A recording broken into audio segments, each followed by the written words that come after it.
fellas, tell me I'm wrong. It's something I've been thinking You're wrong about. Sometimes when you're in the forest, you can't see the trees. And it's hard when you're in the industry to see things. And a friend of mine who is not in this industry at all, I was talking to them about the whole idea of a paid shill. And I think for anybody that's listening, there's this theme that is woven in and out of the firearms world, the social media world when it comes to guns, is that if you show a gun, you're a paid shill. Or if you take any money at all, you're a paid shill. And this individual, she said, what is that? And so I told her, she said, everybody on social media is doing that, but only, and here's the point, only in the firearms world do the end users, the viewers, freak out if somebody makes money. Jared, we have a business we're running. Okay, so we kind of got to pause there. We'll probably back it up a little bit after, so we can hear those points a little bit better. Oh, you're a paid shill. And this individual, she said, what is that? And so I told her, she said, everybody on social media is doing that, but only. All right, first up, we're going to dismantle this argument entirely. So let's start with the beginning, okay? Just because everybody else is doing it doesn't make it right.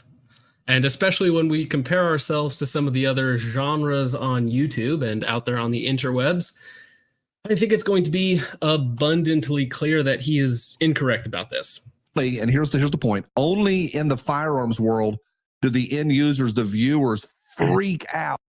This is categorically false. And I pulled up tabs. I got proof that the firearm industry is not oversensitive. It's actually, in fact, undersensitive to a lot of these shady business practices, but we'll let him continue on for a minute here. Out if somebody makes money. Jared, we have a business, we're running it. Is it unique to the firearms world as much as that friend of mine told me it was? I think it is because it's just not. So I think what happens here is you have a lot of confirmation bias. These guys aren't necessarily paying attention to a lot of other industries where they are paying attention to the firearms industry a lot. So they don't really know what's going on in other places, again, on the internet. So they're just saying this only happens to us. Only we get called out for being bad actors. Nobody else is held to the same standard. I just don't think that's correct. Let's let it run for just a minute. Everybody you look at that is employed is doing something in exchange for money. The difference is when you have a job, it's a completely moral exchange of services and goods for money. If and when people lie about it to their audience or they hide certain facts, that's where it starts to become a little bit of an issue. Whether it's a service, a product, whatever it is. And that's what people on our side of the aisle in the firearms industry are doing. They're maybe just because it's a non-traditional way to make money that people are uncomfortable with or jealous with. But the makeup artists that are doing their faces and blowing out their hair and doing all that stuff, they're making money too. And here's the deal, and I know we're going to go to this. There's a nameless. We're not. All right. Should I sneak peek it? I should sneak peek it a little bit. We don't actually want to watch this stuff. We don't. Okay, this is painful. Okay, but I just want to be clear.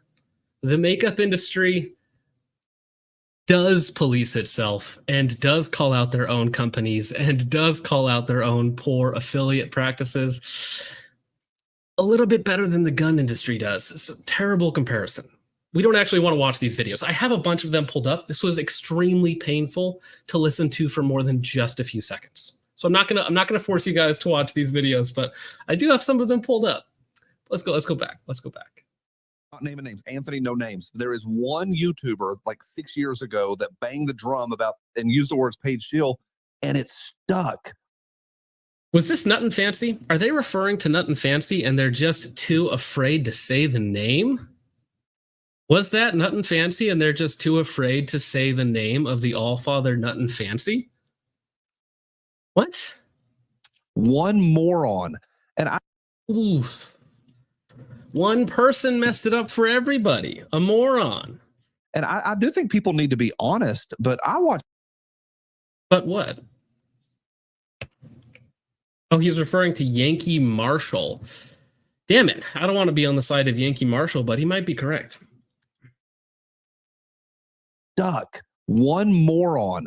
And I do think people need to be honest, but I watch firearm reviews nonstop. I think Dude, I should have picked it up. Damn it. Gat, this is a good idea. Gat Mage says, I come from the fitness/bodybuilding industry. It makes the 2A industry look like kindergarten. Yes, I should have pulled up a bunch of those videos. That is another genre that I missed out on. I picked up 3 different genres to go over in detail to tell them that, hey, that's absolutely not correct. Other industries absolutely do police their own.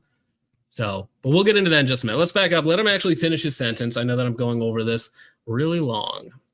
Damn it. I think it's nice when guys are like, hey, to be honest, but I watch firearm reviews nonstop. I think it's nice when guys are like, hey, I got this for free. Anthony, you've been through this. Your recent test with Bear Creek, you specifically. All right, so let's new boy Doughboy comes up and he says, did anybody call out SIG for automatic firing guns? Yes, one YouTuber did. His name was Nuttin' Fancy. Showed it going off on the range on its own, and he didn't send it back to the manufacturer so that they could fix it. He posted the video, and it probably made SIG the big mad. But guess what? He did the right thing by posting it to show his viewers. Specifically paid for that just so you weren't a paid shield, correct? Okay, so I'll pause it there. So we might have to save some of these for a minute, but essentially boiling some of the arguments down, as we've heard this a lot, the gun industry is held to too high of a standard. You know, you can't just take money under the table and get away with it. Now, I do want to preface some of my next arguments with this. When we talk about some of these other industries, gaming, entertainment, and even the lowly makeup, these are like non-serious application stuff, right? We're talking about like Marvel movies. We're talking about the newest horrifying Star Wars product that came out. We're talking about makeup. We're talking about video game components, right? These are like total first world problems nothingness, not potentially life-saving or life-taking devices. And your standards are so pathetically low that the makeup industry looks down on you.